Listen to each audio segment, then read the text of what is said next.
और संसार में ऐसा क्या है या ऐसे कौन है जो कभी बदलते नहीं।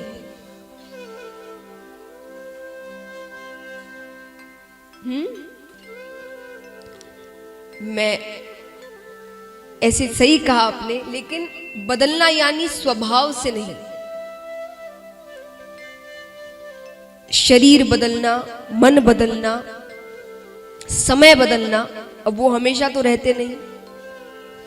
एक ना एक दिन सबको जाना है, शरीर बदलता जाता है। तो लेकिन सत्य कभी बदलता नहीं, खत्म नहीं होता।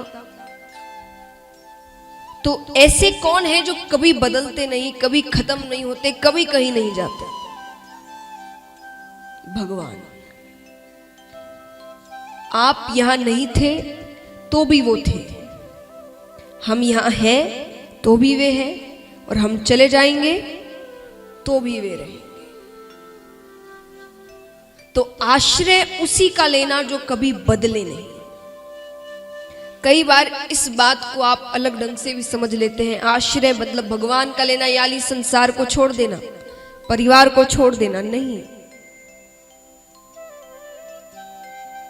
नरसी जी, मीराबाई, गोपियां, इन्होंने गृहस्थ में रहकर ठाकुर जी को पाया था, परिवार में रहकर ठाकुर जी को अपनाया था, संसार में रहकर भगवान को अपनाया था। पर आश्रय लेने का मतलब ये हुआ कि आप ये समझ के रखें कि संसार सत्य नहीं है, ये जिंदगी भर साथ नहीं रहने वाला, सुख दुख में साथ नहीं देने वाला, साथ हमेशा भगवान ही रहेंगे। इसीलिए तो महाराज जब ज्यादा दुख आता है तो भगवान की याद आती है। सुख में उन्हें कोई याद नहीं करता, तब हम अपने उत्सव में लगे रहते हैं, तब परिवार के साथ मग्न होते हैं। पर जब दुख आते हैं ना और हर जगह से हार जाते हैं, तब भगवान के पास जाते हैं, क्योंकि पता है वो सत्य है, वो छोड़ने वाला नहीं। तो सत्य का आश्रय लेना है। हम सब बदलते जाते हैं और पता भी नहीं चलता कब बदल रहे हैं। यहां कितने बता सकते हैं कि उन्होंने अपना बचपन कब छोड़ा? चलिए मैं आपसे ये भी नहीं पूछती किस दिन, वो बहुत ज्यादा ही, किस साल छोड़ा बताइए, किस महीने, किस हफ्ते आपने अपना बचपन छोड़ दिया? कोई नहीं जानता। बचपन तो छूटता चला गया, कब जवानी चली जाएगी, कब बुढ़ापा आ जाएगा, अंत समय आएगा तो सोचेंगे जिंदगी में क्या किया। तो धीरे धीरे समय निकलता जाएगा, बहुत कम समय है, निश्चित समय सबको दिया गया है। तो महाराज संसार में रहते हुए भी, अब कई जन कहते हैं कि भाई आप सब कहते हैं कि संसार सत्य नहीं है, संसार का आश्रय छोड़ दो, धन का आश्रय छोड़ दो, भगवान का आश्रय लो। तो भगवान तो दिखते भी नहीं, उनको कैसे सत्य मान ले? सत्य तो संसार ही है, धन ही है। तो जैसे मैंने कहा कि जो सत्य होता है वो कभी बदलता नहीं।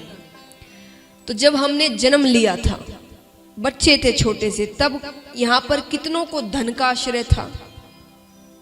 एक छोटे से, देखिए छोटा सा बालक है, इसके सामने आप एक खिलौना रख दे और उसके पास में 10 लाख रुपए रख दे, वो क्या उठाएगा? खिलौना। तो तब तो धन का आश्रय नहीं था, तब मां का आश्रय था। फिर थोड़े बड़े हुए तब भी धन का आश्रय नहीं था, तब विद्या का आश्रय था। विद्या पूरी हुई, कमाने लगे, तब धन का आश्रय आया। तो आश्रय बदलते जाते हैं। इसका मतलब ही कि ये चीजें सत्य नहीं है, ये कुछ समय के लिए हमें दी गई है, वापस छीन ली जाएगी।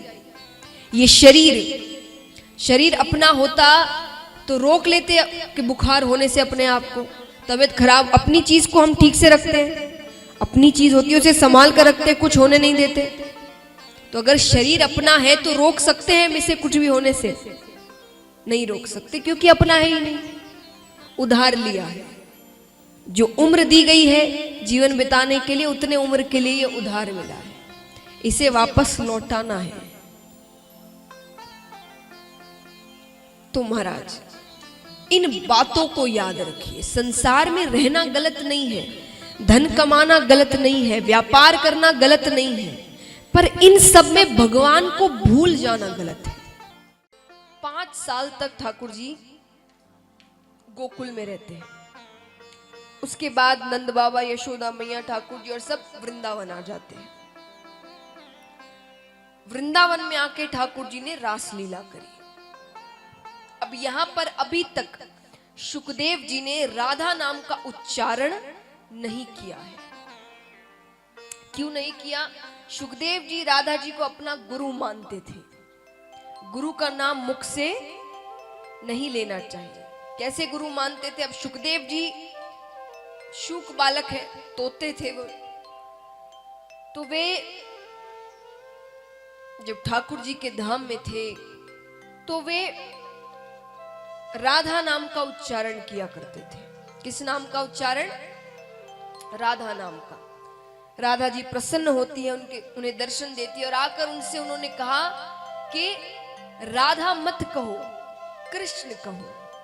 क्या कहो? कृष्ण कहो। अब गुरु गुरु मंत्र देते हैं कल्याण करने के लिए कि इस मंत्र का तुम जाप करो, तो राधा जी ने कृष्ण मंत्र दिया उन्हें, तो वो तब से उनकी गुरु बन गई। फिर वे कृष्ण कृष्ण का जाप करते तो ठाकुर जी प्रसन्न होकर आते हैं उन्हें दर्शन देने। तब से शुकदेव जी राधा जी को अपना गुरु मानते हैं। और कैलाश पर्वत पे जब शुकदेव जी पहुंचते हैं, पहले दिन आप सबने शुकदेव जी के अवतार की कथा सुनी। एक सुए का अंडा पड़ा था, वो फूटता है, उसमें से शुक बालक निकलता है, जिसने अमर कथा सुनी थी। तो राधा जी जब अवतार ग्रहण करने वाली थी, ठाकुर जी अवतार ग्रहण करने वाले थे, तो ठाकुर जी ने राधा जी से कहा कि आप तैयार हो जाइए। राधा जी ने कहा कि आप तो द्वारका होकर आएंगे, मैं आपसे पहले ही जन्म ले चुकी हूँ, आप आइए।